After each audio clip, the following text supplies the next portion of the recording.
Hey there, welcome to Bradaros. Tonight, we've got hours of chilling horror stories combined with soothing rain sounds to help you relax and sleep. Before you drift off, leave a comment below and let us know where you're listening from and what time it is. If these tales give you chills, don't forget to like, share, and subscribe. Get cozy and let the fear take over. The Song of the Dead. My name is Michael Carter, and what I am about to share with you is a story that has haunted me for years. It's a tale of the supernatural, one that defies all logical explanations and lingers in the darkest corners of my memory. It all began with the death of my grandmother, Margaret Carter, a woman who lived in a large, old house on the outskirts of our town. The house was a relic of the past, with creaking wooden floors and a grand, imposing facade. It had been in our family for generations, and when Grandma Margaret passed away, it fell to me and my sister, Emily, to settle her affairs. I remember the day vividly. The sun was shining, casting a warm glow over the garden, which seemed oddly cheerful considering the circumstances. The funeral was a modest affair, attended by family and a few close friends. After the service, Emily and I returned to the house to begin sorting through Grandma's belongings. As we walked up the steps, I felt an odd chill, a sense of foreboding that seemed out of place on such a bright day. The first strange occurrence happened that very night. Emily and I were working late, sorting through old letters and photographs, when we began to hear a faint, melancholic melody. At first, we dismissed it as the wind or perhaps the old house settling, but the music grew louder and more distinct. It was a song that Grandma used to hum, a haunting tune that resonated with sadness. I tried to locate the source of the sound, moving from room to room, but the melody seemed to follow me. Emily was visibly shaken, her hands trembling as she clutched an old photograph of Grandma. The song persisted throughout the night, playing softly in the background, never quite reaching a recognizable tune. The next morning, I went to check the old phonograph in the living room, thinking it might have been accidentally turned on. To my surprise, it was silent, and there was no sign of any music being played. We both dismissed the incident as a figment of our imaginations, perhaps brought on by stress and exhaustion. As the days went by, the strange occurrences grew more frequent. Objects began to move on their own, books falling from shelves, doors creaking open and shut, and cold spots appearing in random areas of the house. One night, while we were asleep, I was jolted awake by a loud crash. I rushed downstairs to find a vase shattered on the floor, but there was no sign of anyone else in the house. Emily started experiencing nightmares, waking up in a cold sweat and mumbling incoherently. She claimed to hear the same melancholic song playing, but it was always just out of reach, as if it were coming from somewhere deep within the house. She also reported seeing shadows moving in the corners of her vision, fleeting glimpses of something that should not be there. Despite our efforts to stay rational, the atmosphere in the house grew increasingly oppressive. It was as if the very walls were closing in on us, and a sense of dread settled over the entire property. We began to feel as though we were being watched, our every movement scrutinized by an unseen presence. Determined to find an explanation, I began to investigate the history of the house and its previous occupants. I discovered that Grandma Margaret had been a private woman with little known about her life before she moved to the house. However, I did find a reference to an old journal hidden away in a dusty corner of the attic. The journal belonged to Margaret's late husband, Arthur Carter. It contained strange entries about a recurring dream he had, a dream of a ghostly figure singing a sorrowful song. Arthur wrote about feeling an intense sadness and being unable to escape the melody that seemed to follow him wherever he went. The journal hinted at a tragic event that had occurred years before, involving a young woman who had lived in the house. According According to local legend, she had died under mysterious circumstances, and her spirit was said to haunt the property, seeking something it could never have. With this new information, Emily and I decided to confront whatever was haunting the house. We set up cameras and audio recording devices throughout the property, hoping to capture any evidence of paranormal activity.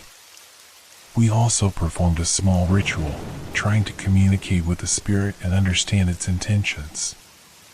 That night, as we sat in the living room, the atmosphere grew tense. The song began playing again, louder and more distinct than ever before. It was as if the ghostly presence was trying to make contact. We could hear the melody clearly now, and it was unmistakably the same tune Grandma used to hum.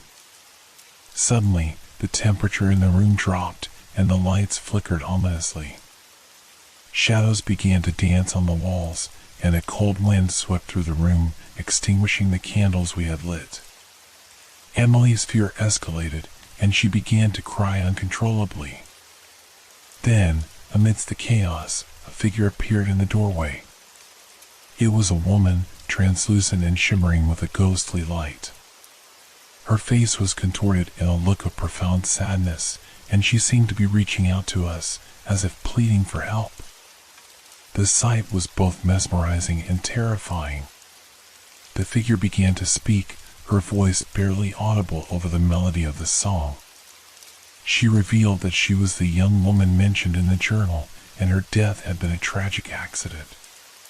She had been wronged in life, her spirit bound to the house by unresolved emotions and unfinished business. The ghost explained that she was searching for something she had lost, a locket that held significant sentimental value. It was a family heirloom that had been taken from her in the chaos of her death. Her sorrowful song was a cry for help, a way to draw attention to her plight and find the locket that had been lost. Emily and I listened in horror and sympathy as the ghost recounted her story. We promised to help her find the locket and put her spirit to rest. The ghost seemed to appreciate our willingness to assist and slowly faded away, leaving behind a palpable sense of relief and calm. The following days were spent searching the house for the locket. After much effort, we finally found it hidden in an old drawer in the attic. The locket was ornate and delicate, with intricate designs that matched the descriptions from the ghost story. We performed a small ceremony, placing the locket in a special place and acknowledging the ghost's presence. As we did so, the house seemed to breathe a sigh of relief. The oppressive atmosphere lifted, and the melancholic song ceased, replaced by eerie but peaceful silence. Emily and I were left with a deep sense of closure and relief. The haunting had come to an end, and the house returned to a state of normalcy. Though the experience had been terrifying, it also provided a sense of fulfillment and understanding. We left the house with the knowledge that we had helped a lost soul find peace. The song of the dead had been silenced, and the house could once again be a home, free from the shadows of its past. The days following the haunting were a mixture of relief and unease. Emily and I had managed to clear the house of its spectral inhabitant, but the experience left a lasting impact on us. We continued to stay in the house for a while, trying to return to a sense of normalcy, but the memory of those harrowing nights lingered like a persistent shadow. One evening, as we sat in the living room, Emily mentioned that she still occasionally heard the faint echoes of the ghostly melody, though it was no longer as haunting as before. I was skeptical, but I couldn't deny the unsettling feeling that sometimes washed over me. The house, despite its return to normalcy, seemed to carry a residue of the supernatural events that had transpired. Determined to understand more about the ghostly presence and ensure that the haunting was truly over, I delved deeper into the history of the house. I revisited the old journals, letters, and records that I had previously uncovered, hoping to find any additional clues. One afternoon, while going through the attic, I stumbled upon an old box buried under some dusty sheets. Inside, I found a collection of photographs and letters that had once belonged to Grandma Margaret. As I sifted through the contents, I discovered a photograph of her as a young woman standing with a group of people I did not recognize. They were dressed in old-fashioned clothing, and the background of the photograph looked like a different era. Curious, I decided to investigate further.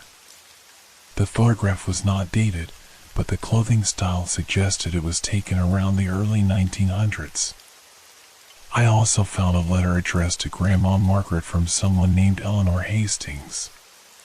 The letter was filled with an air of urgency and fear, discussing unsettling occurrences in a house that matched the description of ours. I tracked down any remaining relatives and local historians who might have information about Eleanor Hastings. Through conversations with old-timers and historical archives, I learned that Eleanor was indeed a former resident of the house.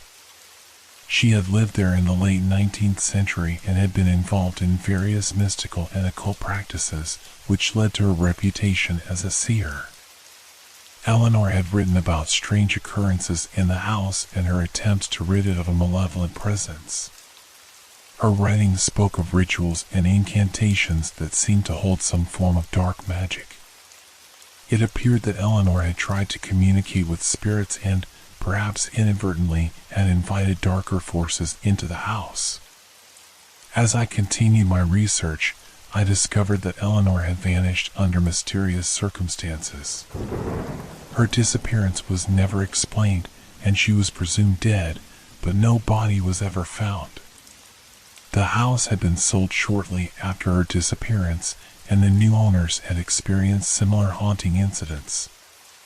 The realization dawned on me that the ghost we had encountered might not have been the only one trapped in the house. The dark presence that Eleanor had tried to contain might have lingered and manifested in various forms over the years. The melancholic psalm, once thought to be the sole remnant of the ghost's sadness, could have been a fragment of a much larger and more sinister force. One night, as I was preparing to leave the house for a brief respite, I noticed a strange phenomenon. The temperature in the house dropped abruptly, and the familiar melancholic song began to play once more. The sound was louder and more intense than ever before. It seemed to come from the very walls of the house, and the atmosphere was thick with an oppressive energy. Emily and I decided to confront this new development. We gathered the equipment we had used before, cameras, audio recorders, and the ceremonial items we had used in our previous attempt to contact the spirit. We set up the equipment throughout the house and performed another ritual to communicate with whatever presence was haunting us. During the ritual, the air became heavy with tension. The song grew louder and more chaotic, and shadows began to dance erratically on the walls. Emily and I could feel an almost palpable force surrounding us, and the sense of dread was overwhelming. The temperature dropped further, and the candles flickered wildly. In the midst of the turmoil, a new figure appeared. This time, it was not the sorrowful woman we had encountered before, but a shadowy, indistinct form that seemed to writhe and shift with a malevolent energy. It spoke in a distorted, echoing voice, revealing that it was an amalgamation of the darker entities that had been drawn to the house over the years. The shadowy figure explained that it had been feeding off the fear and sadness of those who had lived in the house. It thrived on the chaos and despair, growing stronger with each new spirit that entered the house. It was a sentient entity of darkness, born from the collective anguish and unresolved issues of countless souls. Realizing the gravity of the situation, Emily and I knew we had to take drastic measures to rid the house of this malevolent force. We sought the help of a local paranormal expert who had experience with dark entities and performed a series of cleansing rituals designed to drive out the darkness. The process was grueling. The house was filled with strange phenomena, objects moving on their own, eerie whispers, and an almost tangible sense of foreboding. The cleansing rituals were intense, involving the use of sacred artifacts, incantations, and a thorough examination of every corner of the house. As we completed the final ritual, the malevolent presence began to wane. The shadows receded, and the oppressive atmosphere lifted. The melancholic song finally ceased, replaced by eerie but calming silence. The house felt lighter, as if a heavy burden had been lifted. In the weeks following the final confrontation, Emily and I moved out of the house. We had decided that it was time to leave behind the dark memories and start anew. The house, once a place of terror, now stood quiet and serene, free from the oppressive forces that had plagued it. Looking back, the experience left us with a profound sense of understanding and respect for the unknown.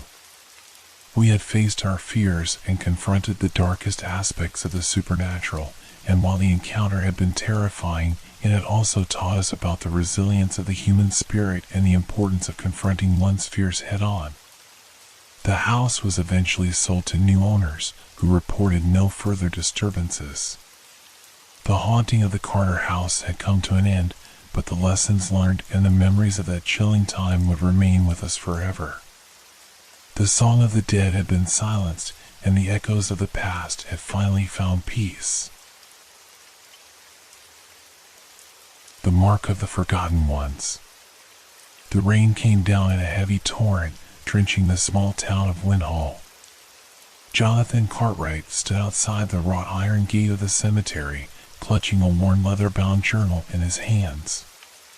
The journal had belonged to his grandfather, a man he barely remembered but whose name carried a heavy weight in the town's whispered legends. It all started a week ago when Jonathan inherited his grandfather's old mansion on the outskirts of Winhall. The mansion had been sealed for decades, left untouched since his grandfather's mysterious disappearance. Locals spoke of strange occurrences, but Jonathan dismissed it as small-town superstition. Yet, the discovery of the journal in a hidden compartment within his grandfather's study stirred something deep within him. The journal was filled with cryptic symbols and half-finished sentences. One phrase, however, stood out, written over and over again. "Beware the forgotten ones. They await in the place of eternal sleep." Jonathan's heart pounded as he stared at the gate. The cemetery beyond was shrouded in mist, and despite the rain, the air felt thick with an unnatural tension. He hesitated, but something deep inside compelled him to push open the gate. It creaked with a slow, ominous groan. As Jonathan stepped inside, the atmosphere shifted. The rain seemed to soften, as if muffled by some unseen force, and the mist curled around the gravestones, almost alive. The cold air bit at his skin, but he pressed on, driven by an inexplicable pull toward the heart of the cemetery. The journal had mentioned a particular gravestone, one that bore the same symbol Jonathan had noticed on his wrist the night he found the book. It wasn't a mark he'd been born with, it had appeared overnight, seared into his skin in the same archaic shape. His pulse quickened at the thought of it. Row after row of gravestones stretched before him, each older and more withered than the last. Names faded with time, stories forgotten, much like the legacy of his own family. But the journal had been clear: seek the stone of Eldritch, for beneath lies the truth. Jonathan's breath hitched as he spotted a large, ancient tombstone near the center of the cemetery. It was cracked, covered in moss, and bore the unmistakable mark, his mark. He knelt before it, running his fingers across the rough surface, and as he did, the ground beneath him trembled. The stone shifted. With a grinding noise, the earth gave way to reveal a hidden staircase, spiraling down into darkness. Jonathan stood, momentarily frozen by fear. His rational mind screamed to run, but something else, something deeper, urged him to descend. He took the first step. The staircase descended deeper than Jonathan anticipated. The stone walls were slick with moisture, and the air became colder, heavier with each step. The dim light from the cemetery above faded, leaving only a faint glimmer from the cracks in the ceiling. He felt the weight of the unknown pressing down on him, but his curiosity and the strange compulsion pushed him forward. The journal had mentioned a place of eternal sleep. It spoke of the ancient ones who lay beneath the earth, forgotten by time, waiting to be awakened. Jonathan had always dismissed such things as the ramblings of a man who had lost his mind. But now, standing in the darkness, he could no longer deny the feeling that something otherworldly was at work. The stairway finally ended in a large, cavernous chamber. The walls were adorned with more of the strange symbols, carved deep into the rock, glowing faintly with an eerie green light. In the center of the room stood a stone altar, weathered and cracked, covered in a layer of dust that suggested centuries of neglect. And behind it, an enormous stone door, sealed shut with what appeared to be thick iron chains. Jonathan approached cautiously, his heart pounding in his chest. As he neared the altar, a sudden wave of dizziness washed over him. The symbols on the walls seemed to shift and writhe, as if alive. He staggered backward, clutching his head, trying to steady himself. "Focus," he whispered to himself, breathing heavily. "It's just an illusion. It's just..." But before he could finish the thought, the ground beneath him trembled, and a deep, guttural sound echoed through the chamber. It wasn't a sound a human throat could produce, it was something ancient, something monstrous. His mind raced back to the journal, to the warning scrawled hastily on the final page. "They will know when you enter. They will hear your steps in the dark." Jonathan looked around wildly, searching for the source of the noise. The walls seemed to close on him, and the shadows grew longer, darker, until they seemed to stretch across the room like tendrils. His breathing grew shallow, panic setting in. But something deep within him, the same force that had brought him here, kept him rooted to the spot. He had to know. He had to find out the truth about his grandfather, about his bloodline, and about the dark secrets that lay hidden beneath the earth. Steeling himself, he approached the altar. His fingers brushed the cold stone surface, and a sudden jolt of energy coursed through his body. He gasped, stumbling back, but his eyes were drawn to something hidden in the dust, a small, silver key, perfectly preserved despite the decay surrounding it. Jonathan hesitated for only a moment before picking it up. The key was cold to the touch, and as he held it, he felt an inexplicable connection to it, as though it were meant for him. Without thinking, he turned toward the massive stone door. The chains seemed to vibrate, as though responding to his presence. His hand shook as he approached, but with the key in his grasp, he felt a strange sense of purpose. He slid the key into the lock, a perfect fit. With a loud, echoing click, the chains loosened and fell away, clattering to the ground. The stone door groaned as it slowly creaked open, revealing a dark passageway beyond. Jonathan hesitated. He knew that whatever lay beyond this door would change everything. But he had come too far to turn back now. Taking a deep breath, he stepped forward, crossing the threshold into the unknown. The passage beyond was narrow, the air thick with the scent of damp earth and something else, something foul and ancient. The walls were lined with more of the strange carvings, but these were different from the ones above. They were more detailed, depicting scenes of grotesque rituals, of human figures bowing before monstrous, tentacled beings. Jonathan felt a chill run down his spine as he realized the beings in the carvings looked eerily familiar. The journal had mentioned them, the forgotten ones. Ancient, eldritch entities that had once ruled over humanity, long before recorded history. They had been banished, sealed away in the depths of the earth, but their followers have remained, worshipping them in secret, waiting for the day they would return. Jonathan's mind raced as he walked deeper into the passage. His grandfather had known about this. He had been a part of it. And now, it seemed, Jonathan was being drawn into the same dark legacy. But why? Why had his grandfather left him the journal, the key, the house? What was the purpose of it all? As he pondered these questions, he felt a strange sensation on his wrist. He glanced down and saw that the mark, the symbol that had appeared on his skin, was glowing faintly. The same symbol that adorned the walls of the passage, the same symbol that marked the entrance to this forbidden place. It was as though the mark was guiding him, leading him deeper into the earth, towards something he could not yet understand. Finally, the passage opened up into another chamber, this one even larger than the first. At the far end of the room stood a massive stone pedestal, upon which rested a large, ornate book. The book was bound in dark, cracked leather, and its pages were yellowed with age. Jonathan knew, without a doubt, that this was the source of it all. The journal had spoken of the Grimoire of Eldritch, an ancient text said to contain the secrets of the Forgotten Ones. Jonathan approached the book, his heart pounding in his chest.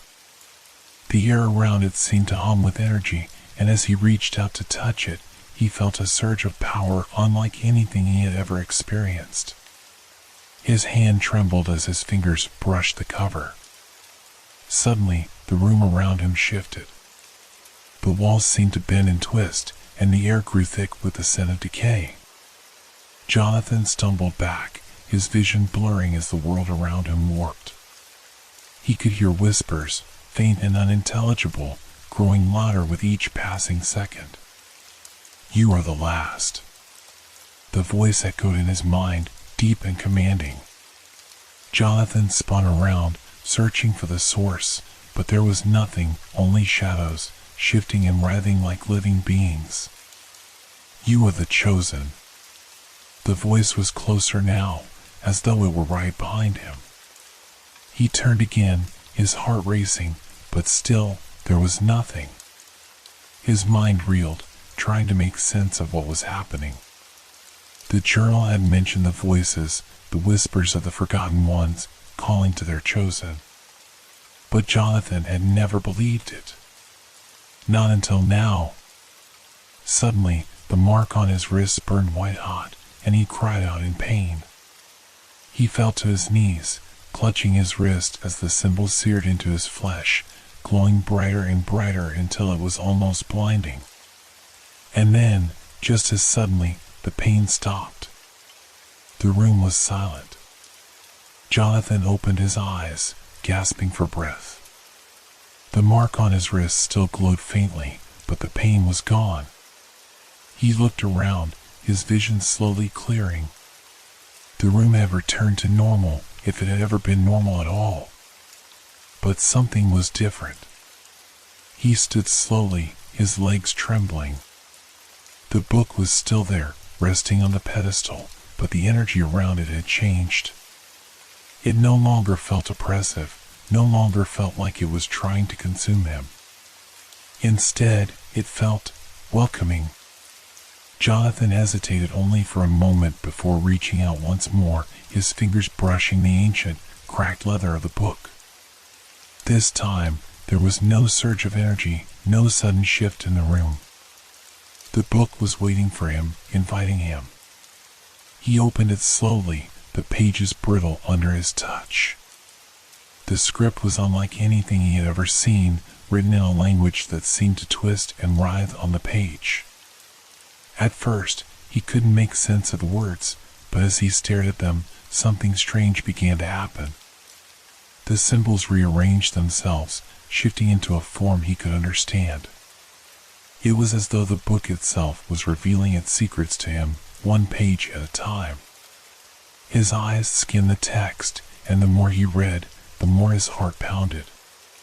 The book spoke of the Forgotten Ones, of their banishment and the rituals used to keep them sealed away. But it also spoke of something else, something far more terrifying. The chosen one, the one destined to awaken them, to bring them back into the world. Jonathan's breath caught in his throat as he realized what the journal had been trying to tell him all along. The mark on his wrist, the strange pull he had felt leading him here, it was all part of the plan. He wasn't just the last of his bloodline, he was the one destined to free the Forgotten Ones from their eternal slumber.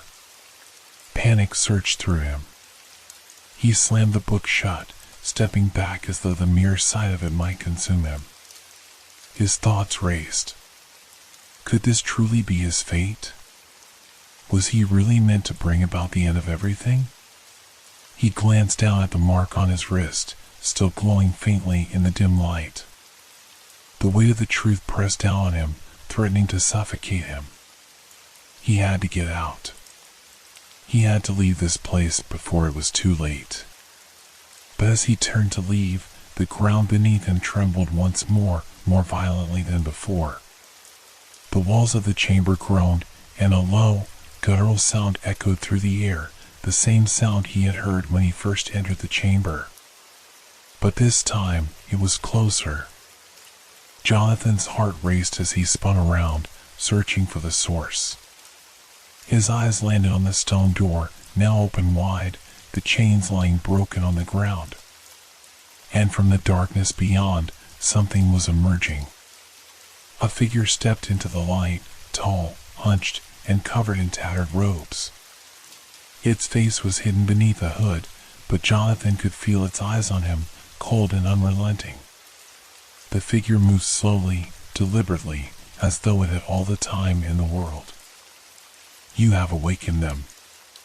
The voice was deep, rasping, and it seemed to echo in Jonathan's mind rather than his ears. Jonathan backed away, his heart pounding in his chest. "What do you mean?" "I didn't.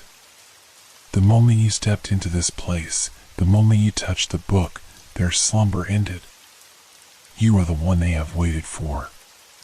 The figure stepped closer, and Jonathan could see more now, the skeletal hands that extended from the robes, the faint glow of the symbols etched into its skin. It was one of the Forgotten One's followers, a servant who had waited for centuries for this moment. Jonathan's mind raced. He had to stop this. He couldn't let whatever these creatures were return to the world. But how? The book, the key, the mark. It all pointed to him, but there had to be a way to stop it. "You cannot fight your destiny."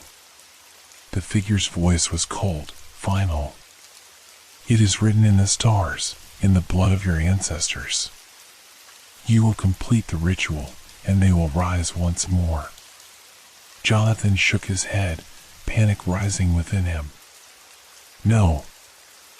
I won't do it. I can't." The figure paused, its head tilting slightly. "It is not a matter of choice. The ritual has already begun. It is in motion, and nothing you do can stop it."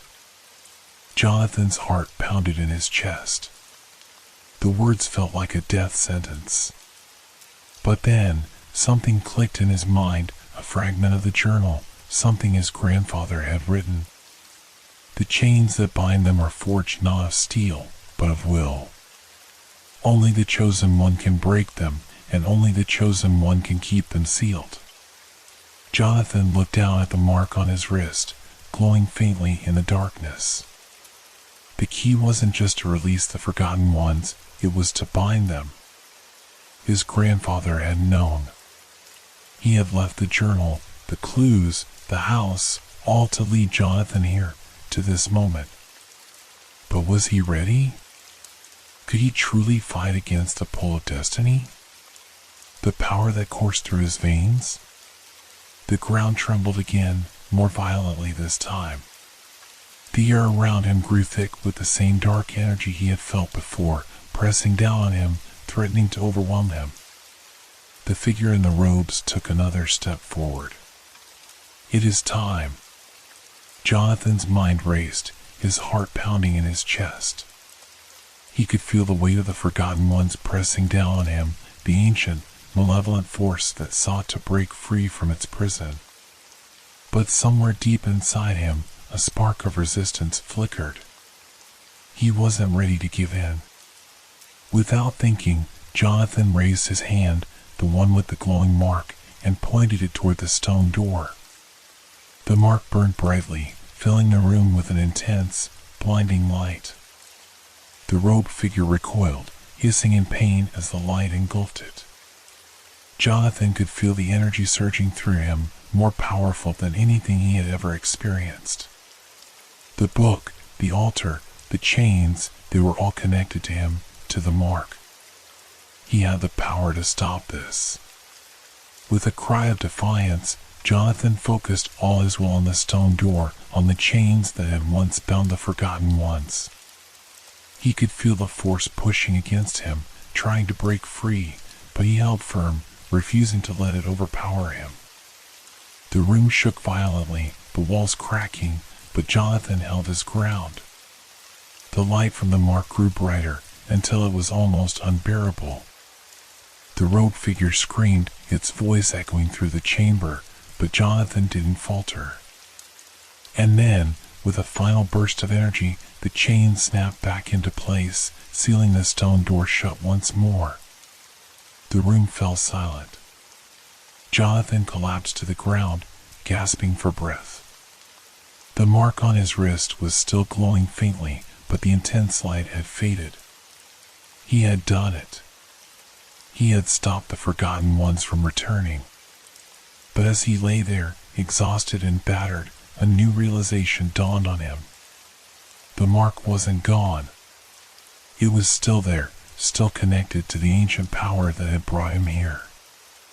And as long as it remained, the threat of the forgotten ones would never truly be gone. Jonathan closed his eyes, feeling the weight of his destiny settle over him.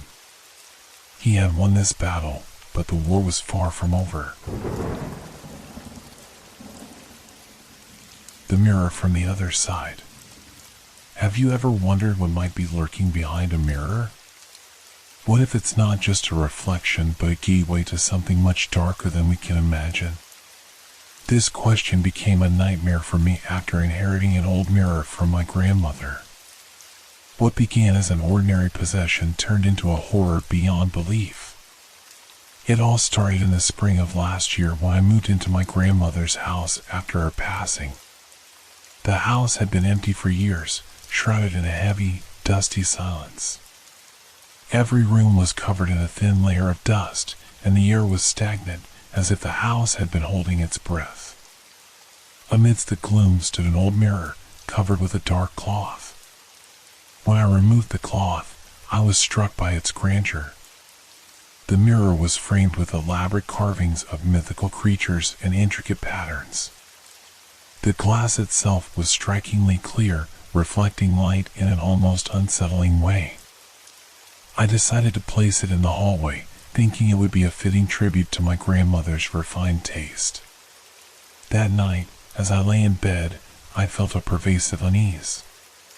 The house seemed too quiet, and I kept glancing towards the hallway where the mirror stood. I dismissed my feelings as anxiety from moving into a new place and went to sleep. However, my sense of dread grew stronger over the following days. I became increasingly aware of the mirror's unsettling presence. I would often find myself staring at it, feeling a strange chill every time I looked into it. It wasn't just the mirror's reflection that unnerved me, it was the sense that something was watching me from the other side of the glass. Things took a turn for the worse one night. I had been working late and went to bed around midnight. As I was drifting off, I heard a faint tapping sound, like fingernails lightly tapping against the glass. My sleep was disturbed, but I wrote it off as the house settling or perhaps my imagination. The next morning, I noticed something strange. The mirror, usually so clear, had a faint, misty smear across its surface, as if someone had touched it with a damp hand. I wiped it clean, but the eerie feeling lingered. It was as though the mirror had absorbed something from the night before. As the days passed, the disturbances grew more frequent. I would catch fleeting glimpses of movement in the mirror's reflection, only to find nothing when I turned around. Occasionally, I heard whispers, barely audible, like a conversation taking place just out of my hearing range. One evening, while reading in the living room, I heard a heavy thud from the hallway. I rushed out and discovered the mirror had fallen from its mounting. The glass was intact, but the frame had cracked, and a dark stain had spread across the floor. I couldn't figure out how it had fallen, as it had been securely mounted. The stain resisted all attempts to clean it, almost as if the darkness had seeped into the floorboards themselves. The house seemed to close in on me, with the oppressive atmosphere growing stronger. I felt as if the mirror was exerting a malevolent influence, its presence becoming increasingly suffocating.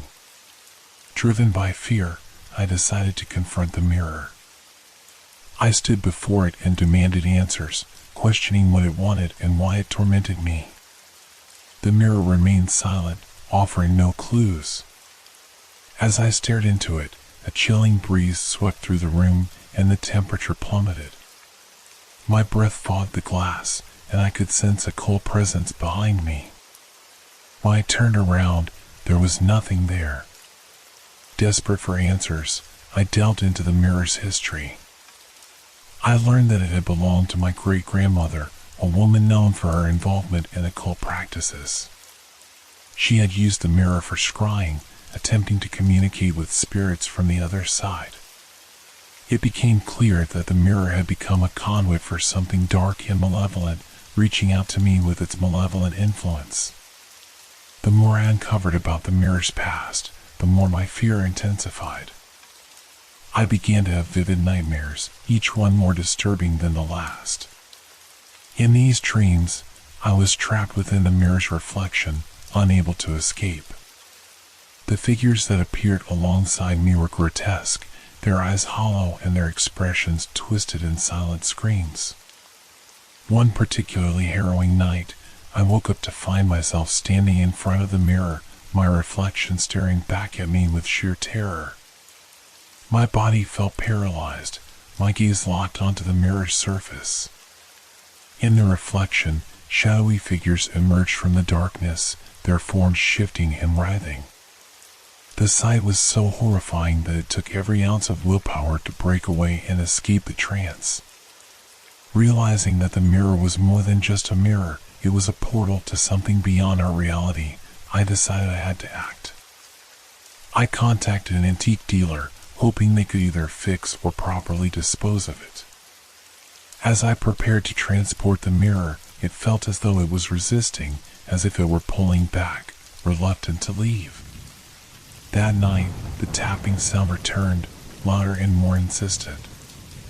The house was filled with a heavy silence, broken only by occasional thuds and creaks.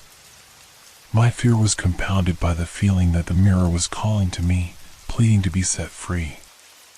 The atmosphere grew so oppressive that it felt like an invisible force was squeezing the life out of me.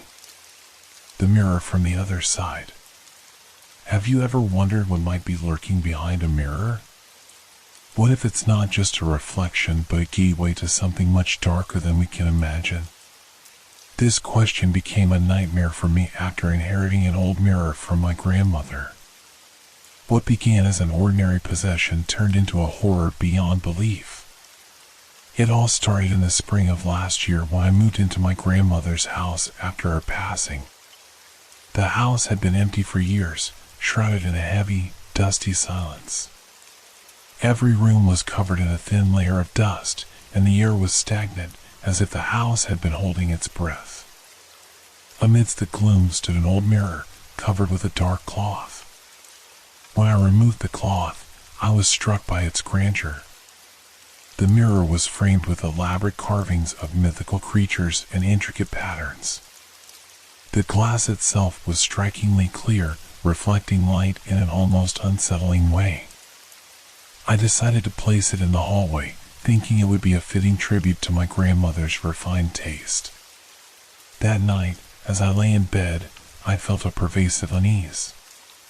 The house seemed too quiet, and I kept glancing towards the hallway where the mirror stood.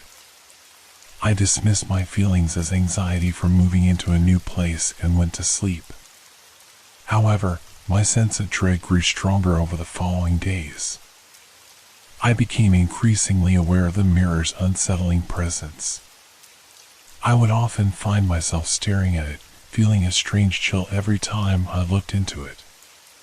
It wasn't just the mirror's reflection that unnerved me, it was the sense that something was watching me from the other side of the glass. Things took a turn for the worse one night. I had been working late and went to bed around midnight. As I was drifting off, I heard a faint tapping sound, like fingernails lightly tapping against the glass. My sleep was disturbed, but I wrote it off as the house settling or perhaps my imagination. The next morning, I noticed something strange. The mirror, usually so clear, had a faint, misty smear across its surface, as if someone had touched it with a damp hand. I wiped it clean, but the eerie feeling lingered. It was as though the mirror had absorbed something from the night before. As the days passed, the disturbances grew more frequent. I would catch fleeting glimpses of movement in the mirror's reflection, only to find nothing when I turned around.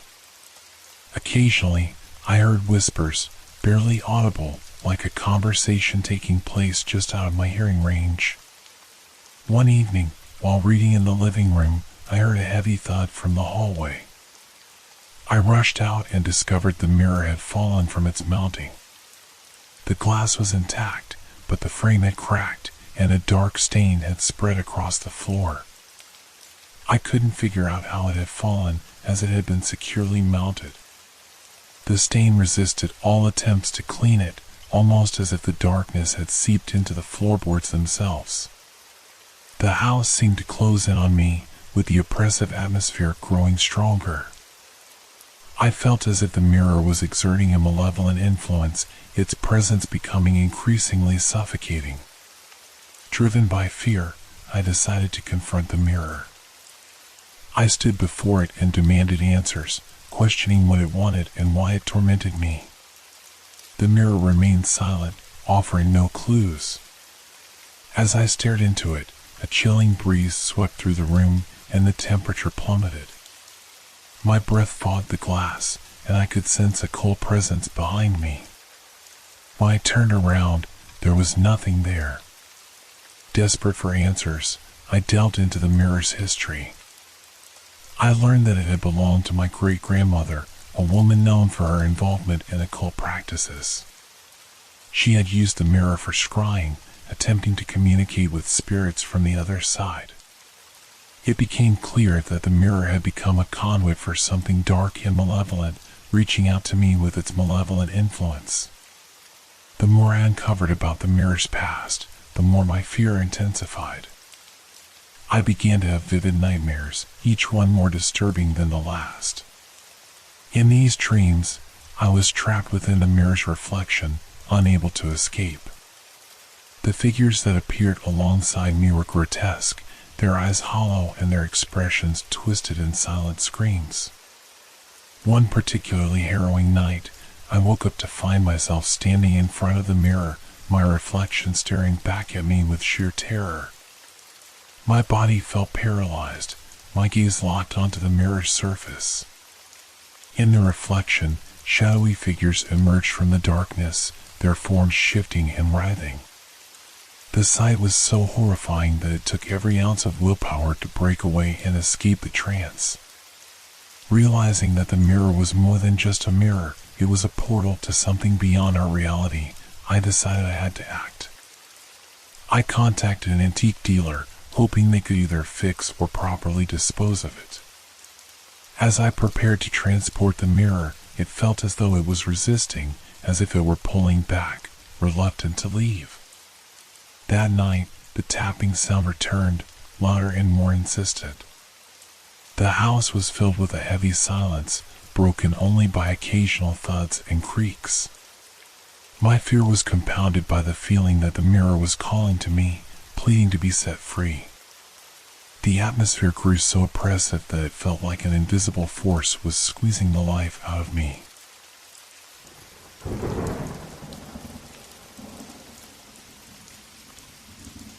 The old church. Have you ever wandered into a place where history feels so heavy that it seems to breathe on its own? I did, and what I found was beyond anything I could have imagined. It all started on a foggy autumn morning. I was driving through a rural part of the country, looking for something different to do. My friends and I had heard about an old church, abandoned for decades and supposedly haunted. We were skeptical but intrigued. It wasn't the first time we ventured into supposedly haunted places, but something about this church was different. We decided to check it out. The church stood at the end of a long, overgrown path, barely visible through the dense trees. As we approached, the building emerged from the mist like a ghostly apparition.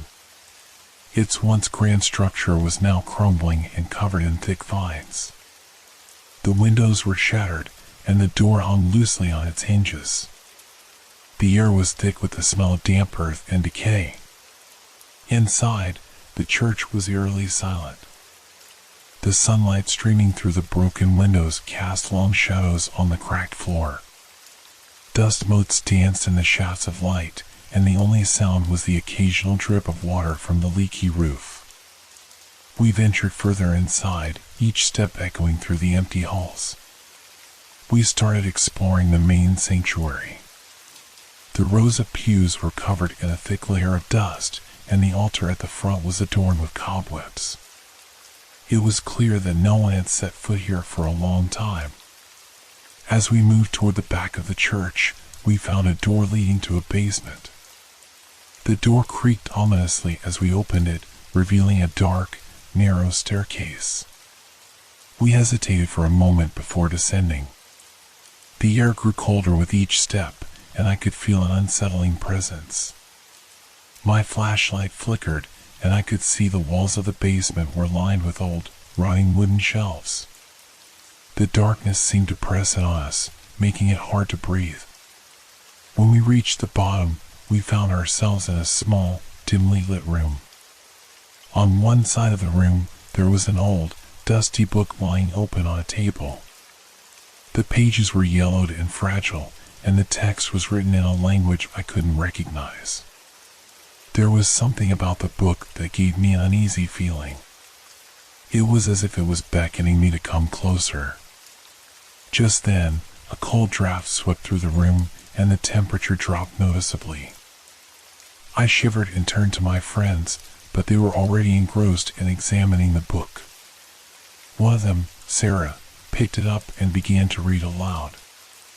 Her voice was barely a whisper, but the words seemed to resonate in the stillness of the room. As Sarah read, I noticed a strange figure standing in the corner of the room. At first, I thought it was just a trick of the light, but as I looked closer, I realized it was a shadowy figure with glowing eyes. My heart pounded in my chest, and I felt a sense of dread that I couldn't shake. I tried to tell my friends, but they seemed oblivious to the figure. They continued to study the book, their faces illuminated by the flickering light of our flashlights. The figure moved closer, and I could feel its malevolent presence growing stronger. Suddenly, the room was filled with a loud, guttural growl. My friends froze, their faces pale with fear. The figure lunged at us, and I felt an icy hand grab my shoulder. I screamed and tried to pull away, but the grip was unrelenting. The room seemed to spin, and I felt as though I was being dragged into the darkness. With a final, desperate effort, I wrenched myself free and stumbled back up the stairs. My friends followed, their faces stricken with terror. We burst out of the church into the cold, foggy morning, our breaths visible in the chilly air. The church loomed behind us, its dark silhouette fading into the mist. We never spoke of what happened that day. The old church remained a haunting memory, a reminder of the unseen forces that guard its secrets. I still wonder what would have happened if we had stayed longer, if we had uncovered the full story behind the book and the shadowy figure. Some mysteries, it seems, are better left unexplored. Months passed, and life returned to normal, or at least as normal as it could be. But the memory of that day lingered in the back of my mind, like a shadow I couldn't quite shake. I found myself thinking about the church more and more, driven by a mix of fear and curiosity. Eventually, I decided to return, alone this time, to uncover the truth behind the eerie occurrences. It was a chilly winter afternoon when I made my way back to the church. The path to the church was even more overgrown than before, and the trees seemed to close in on me as I walked. The fog from that day had lifted, but the air still felt heavy and oppressive. When I arrived, the church looked even more desolate and forsaken. The broken windows were now covered in a thick layer of frost, and the door creaked loudly as I pushed it open. The interior was as I remembered, silent, dusty, and filled with shadows. I made my way back to the basement, my flashlight casting long, wavering beams on the walls. The atmosphere was thicker now, almost as if the very air was saturated with fear. As I descended the stairs, I noticed that the temperature seemed to drop even further, and my breath came out in visible puffs. In the basement, the book was gone. The table was bare, and the room was eerily still. I felt a pang of disappointment mixed with apprehension. Had someone else come and taken it, or had it disappeared on its own? My curiosity drove me to search the room more thoroughly. I examined the shelves, but they were empty, save for a few old, rotting tomes that seemed to have been there for decades. As I explored, I came across an old chest hidden behind a stack of dusty crates. The chest was made of weathered wood and had intricate carvings on its surface. I could barely make out the symbols, but they seemed familiar. With some effort, I managed to pry open the lid. Inside, I found several old manuscripts and a faded photograph. The photograph was yellowed with age and showed a group of people standing in front of the church. They were dressed in old-fashioned clothing, and their expressions were solemn. In the background, the church appeared much newer, and there was a sense of life and vibrancy that seemed to contrast sharply with its current state. I could see the same carvings from the chest etched into the church's facade. I took the photograph and manuscripts upstairs, hoping to find more clues. I spread the manuscripts out on the altar and began to read. The texts were written in a mix of Latin and a language I couldn't recognize. They spoke of ancient rites and ceremonies performed in the church, and there were mentions of demons and spirits bound to the place. The more I read, the more I felt an unsettling presence in the air. As night fell, the church seemed to come alive with whispers and creaks. I decided to leave, but as I turned to gather my things, I saw the shadowy figure again, standing at the entrance of the basement. Its eyes glowed with an eerie light, and it seemed to watch me with a malevolent intent. I tried to convince myself that it was just my imagination, but the fear was too real. I packed up quickly and headed for the door. As I reached the entrance, I heard a loud crash from behind me. I turned to see the altar had been overturned, and the manuscripts were scattered across the floor. The shadowy figure was now moving closer, its form becoming more defined and menacing. I ran out of the church, my heart pounding in my chest. The fog had returned, enveloping me in its cold embrace. I glanced back one last time and saw the church's silhouette disappearing into the mist. I knew then that some things were better left undisturbed. That night, I couldn't sleep. Every creak of the house and every gust of wind outside seemed to echo with the whispers from the church. I kept thinking about the photograph and the people in it. Who were they, and what had happened to them? What had they encountered in that forsaken place? Weeks later, I did some research and discovered that the church had once been a site of intense religious activity. It had been the center of a local community that believed in ancient rites and ceremonies, and there were rumors of dark practices that had led to its abandonment.